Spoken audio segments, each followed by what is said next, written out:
அத்வைத தர்மா. டைரக்டாக நம்ம வீடியோக்குள்ளே போயிடலாம்.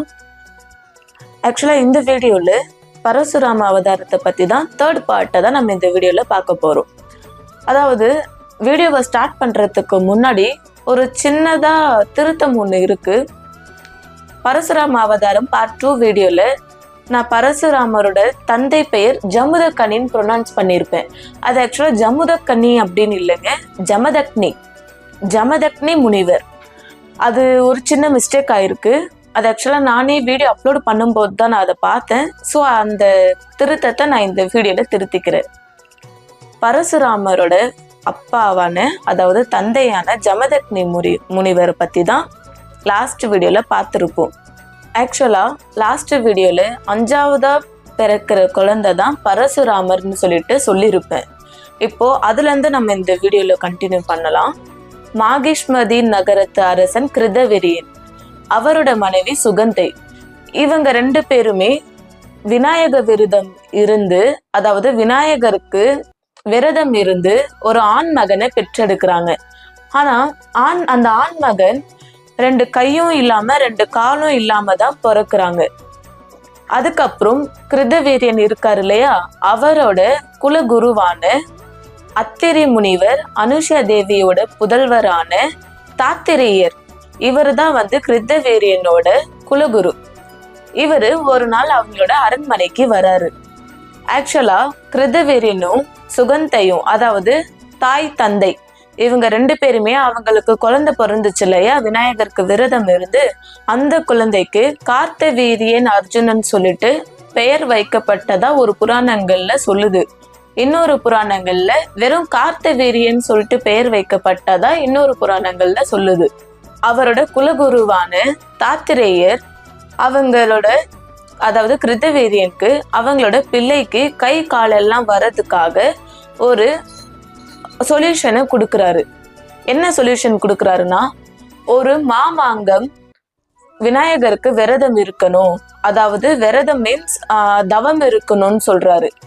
ஒரு மாமங்கம் தவம் இருந்தா, அதாவது கடும் தவம் இருந்தா உங்க பிள்ளையோட குறை தீரும்னு சொல்லிட்டு ஒரு சொல்யூஷன் கொடுக்குறாரு. அவரோட தந்தையுமே, அதாவது கார்த்தவீரியனோட தந்தை கிருதவீரியன், அவர் தன்னோட பிள்ளைகிட்ட சொல்றாரு, இந்த மாதிரி குலகுரு இந்த சொல்யூஷன் கொடுத்தாரு, இதை வேணா பண்ணலாமே அப்படின்னு.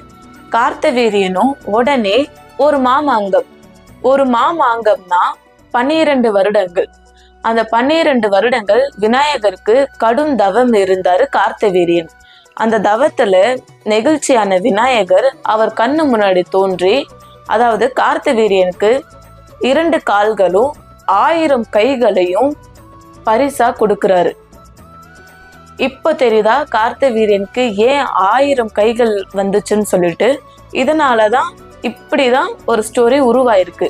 ஆனா இது எல்லாமே எந்த அளவுக்கு உண்மைன்னு சொல்லிட்டு எனக்கு தெரியாதுங்க, இதெல்லாம் புராணங்கள் சொல்லுது. ஆக்சுவலா அவரோட குறைகள் எல்லாமே நீங்கிடுச்சு இல்லையா, ஸோ அந்த சந்தோஷத்துல, குறை எல்லாமே தீர்ந்த சந்தோஷத்துல கார்த்தவீரியன் என்ன பண்றாருன்னா, ஒரு பவளத்திலேயே விநாயகர் சிலையை செஞ்சு, அவரு தவம் செஞ்சாரு இல்லையா, அந்த தவம் செஞ்ச இடத்திலேயே பவள சிலைய வைக்கிறாரு. வச்சுட்டு அந்த இடத்துக்கு தரணிகி தர நகரம் அப்படின்னு சொல்லிட்டு பெயருமே வைக்கிறாரு. அதாவது இப்படிப்பட்ட கார்த்தவீரியனுக்கு பல பத்தினிகள் இருந்தாங்களாம், அதாவது பல மனைவிகள் இருந்தாங்களாம். அது மட்டும் இல்லாம அவர் ஆட்சி செய்யற இந்த காலத்துல 10,000 யாகங்கள் செஞ்சிருக்கிறாராம்.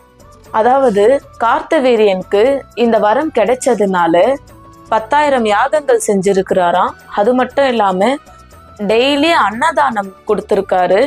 அது மட்டும் இல்லாம அவங்க ஊர் மக்களை ரொம்பவே நல்ல விதமா கவனிச்சிருக்காரு. எல்லாருக்குமே எந்த குறையும் இல்லாம பார்த்துக்கிட்டு இருந்திருக்காரு.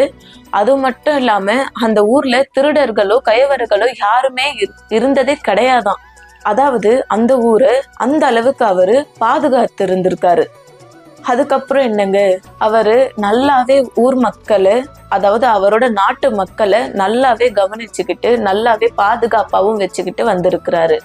அதுக்கப்புறம் ஒரு சமயம், அதாவது நர்மதா நதியில அவங்க பத்தினிங்களோட சந்தோஷமா அங்க குளிச்சுட்டு இருந்திருக்கிறாரு. அதாவது பத்தினிகளோட விளையாடிக்கிட்டு சந்தோஷமா இருந்திருக்காரு. அப்போ அந்த நீரோட்டம் இருக்கும் இல்லையா, அந்த நீரோட்டத்துல அவரோட 1000 கைகள்ல வச்சு அதுல ஒரு கையை வச்சு அந்த நீரோட்டத்தை க்ளோஸ் பண்ணியிருக்காரு. அப்போ க்ளோஸ் பண்ணவும் நீரோட்டம் எதையுமே பாயாம அங்கேயே குளம் மாதிரி ஆயிருக்கு. அந்த குளத்துல இவங்க நல்லாவே சந்தோஷமா இருந்து குளிச்சிருக்காங்க. அதே நீரோட்டத்துக்கு இன்னொரு பக்கத்துல, அதாவது அந்த நீரோட்டத்துக்கு இன்னொரு சைடு, பேக் சைடு கீழே ராவணன் அவரு தேவலோகம் கந்தர்வலோகம் இந்த மாதிரி போரெல்லாம் செஞ்சு ஜெயிச்ச சந்தோஷத்துல அவர் ஒரு யாகம் செய்யலான்னு சொல்லிட்டு, அதாவது அந்த நீரோட்டத்துக்கு கீழே அங்கதான் தண்ணி தான் இப்ப வரல இல்லையா, ஸோ தண்ணி கம்மியா தானே வருது அப்படின்ற ஒரு எண்ணத்துல அவரு அந்த நீரோட்டத்துக்கு கீழே யாகம் செஞ்சு ஸ்டார்ட் பண்ணிருக்கிறாரு. கொஞ்ச நேரம் நீரோட்டத்துல சந்தோஷமா இருந்த கார்த்தவீரியன் சரி குளிச்சது எல்லாமே போதும், இப்ப நம்ம இதை முடிச்சுட்டு நம்ம அரண்மனைக்கு போகலாம்னு சொல்லிட்டு அவர் அந்த 1000 கைகள் வச்சு அடைச்சாரு இல்லையா அந்த நீரோட்டம் போற இடத்த, அங்கிருந்து அவர் கையை மடக்கிட்டு எந்திரிக்கும் போது அந்த மொத்த தண்ணியுமே ரொம்ப ஃபோர்ஸா கீழே விழுந்திருக்கு. அதாவது நீர்வீழ்ச்சியில கீழே விழுந்திருக்கு. அப்ப கீழே விழும்போது கீழே தானே ராவணன் யாகம் செஞ்சுட்டு இருக்காரு. அந்த தண்ணி ஃபோர்ஸ்ல அவர் யாகம் செஞ்சுட்டு இருந்த எல்லா பொருள்களுமே தண்ணி அடிச்சுட்டு போயிடுச்சு. இத ராவணன் ரொம்பவே கோபமாகி இது எல்லாத்துக்குமே கார்த்தவீரியன் தான் காரணம்னு சொல்லி தெரிஞ்சுக்கிட்டு ராவணன் கார்த்தவீரியன் கிட்ட போர் நடத்த போறாரு. அதாவது சண்டை போடுறாரு. சண்டை போட்டு கார்த்தவீரியன் ராவணனை தோற்கடிச்சிடுறாரு. அந்த போர்ல ஜெயிச்ச கார்த்தவீரியன் ஒரு பசுமாட்டை அடக்கி ஜெயிலுக்குள்ள வச்சா எப்படி வைப்பாரோ அந்த மாதிரி ராவணனை கட்டி இழுத்துட்டு போயிட்டு ஒரு ஜெயிலுக்குள்ள வச்சிருந்திருக்காரு. அதாவது ஒரு கூண்டுக்குள்ள அடைச்சு வச்சிருந்திருக்காரு. அதுக்கப்புறம் சிறிது வருடம் அதிலேயே இருந்த ராவணன் தோத்து போயிட்டார் இல்லையா, சோ அதனால ஜெயிலுக்குள்ளேயே இருந்திருக்காரு. கார்த்தவீரியன் சிறிது காலம் கழிச்சு அவர் மேல பரிதாபப்பட்டு அவரை விடுவிச்சுட்டாரு. அதுக்கப்புறம் என்னங்க, அவர் நேரா ஜமதக்னி முனிவரோட ஆசிரமத்துக்கு போறாரு. அதாவது அவரு போர் எல்லாமே முடிஞ்சிட்டு அந்த களைப்புல அங்க ஆசிரமம் ஒண்ணு இருந்திருக்கு. அந்த ஆசிரமம் ஜமதக்னி முனிவரோட ஆசிரமம். அந்த ஆசிரமத்துக்கு போறாரு. அப்ப போயிருக்கும் போது ஜமதக்னி முனிவர் அரசரையும் அவர் கூட வந்த சேனாதிபதிகள் எல்லாரையுமே நல்லாவே கவனிச்சு சிறப்பா கவனிச்சிருக்காரு. அரசர் திடீர்னு ஒரு யோசனை வருது, எப்படி இவ்வளவு சீக்கிரத்துல இத்தனை பேருக்கு இவரால் அன்னத்தை ரெடி பண்ண முடிஞ்சது அப்படின்ற ஒரு சந்தேகம் அவருக்கு வந்திருக்கு. அப்ப அவர் அந்த முனிவர்கிட்ட கேட்கிறாரு, அதாவது ஜமதக்னி முனிவர்கிட்ட கேட்கிறாரு, எப்படி நீங்க இவ்வளவு சீக்கிரம் இத்தனை பேருக்கு சமைச்சிங்க அப்படின்னு. அப்போ ஜமதக்னி முனிவர் சொல்றாரு, தன்னிடம் இருந்தா, அதாவது காமதேனுனா பசு, அந்த பசுவை காட்டி சொல்றாரு, இந்த காமதேனுவாலதான் எல்லாமே. இந்த காமதேனு நம்ம எதை கேட்டாலுமே உடனே எல்லாத்தையுமே கொடுத்துரும் அப்படின்ற மாதிரி சொல்லவும், அதை கேட்டு கார்த்தவீரியனுக்கு மனசுள்ள ஒரு பொறாமை வந்துருது. இது எப்படி அவர்கிட்ட இருக்கலாம், இது நம்ம கிட்ட வந்தாகணும் அப்படின்ற ஒரு எண்ணத்தோட அவர்கிட்ட, அதாவது முனிவர்கிட்ட கேட்கிறாரு. ஜமதக்னி முனிவர்கிட்ட கேட்கிறாரு, இந்த இப்படிப்பட்ட இவ்வளோ சிறப்புமிக்க ஒரு காமதேனு ஆசிரமத்துல வளரக்கூடாது, அரண்மனையில தான் இருக்கணும். நீங்க என்ன கேட்டாலும் நான் கொடுக்குறேன். பால் சுரக்கிற, அதாவது பால் கொடுக்கிற 1000 பசுவை கூட நான் உங்களுக்கு பரிசா தரேன். இல்லைன்னா நீங்க வேற எதை கேட்டாலுமே நான் உங்களுக்கு கொடுக்குறேன்.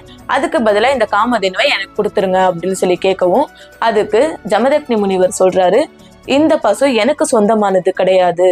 ஏன்னா இந்த பசு அந்த பார்க்கடல் இருக்கு இல்லையா, அந்த பார்க்கடல்ல கடையும் போது கிடைச்ச இந்த பசு இறைவன் எனக்கு இப்போதைக்கு கொடுத்துருக்காரு. நாளைக்கு இது யார்கிட்ட இருக்குன்னு சொல்லிட்டு எனக்கு தெரியாது. அதனால இது என்னால இப்ப கொடுக்க முடியாது அப்படின்னு சொல்லிட்டு மறுத்துட்டாரு.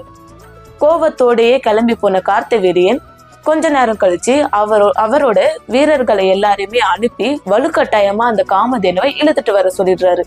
ஜமதக்னி முனிவர் எவ்வளவு தடுத்து பார்த்துமே அந்த பசுவும் வராம அழுது இருக்கு. ஆனாலுமே இவங்க ரொம்பவே துன்புறுத்தி கட்டாயப்படுத்தி வலுக்கட்டாயமா அந்த பசுவை எடுத்துட்டு போயிருக்காங்க அரண்மனைக்கு. ஒரு நல்ல மந்திரி, அதாவது அவங்க கூட்டத்திலேயே இருக்கிற ஒரு நல்ல மந்திரி சொல்றாரு, மன்னரே, நீங்க இந்த முனிவரை ரொம்ப ஈஸியா எடை போட்டுறாதீங்க. ஏன்னா இந்த முனிவரை பத்தி உங்களுக்கு தெரியாது. இந்த முனிவருக்கு பரசுராமன் சொல்லிட்டு ஒரு பிள்ளை இருக்காரு. அவருக்கு இந்த தந்தை மேல மிகப்பெரிய பிரியம் உண்டு. அதுவும் இல்லாம மிகப்பெரிய மரியாதை உண்டு. அவருக்கு எதனா ஒண்ணுன்னா பரசுராமர் சும்மாவே விட மாட்டாரு அப்படின்ற மாதிரி வார்ன் பண்ணியிருக்காரு.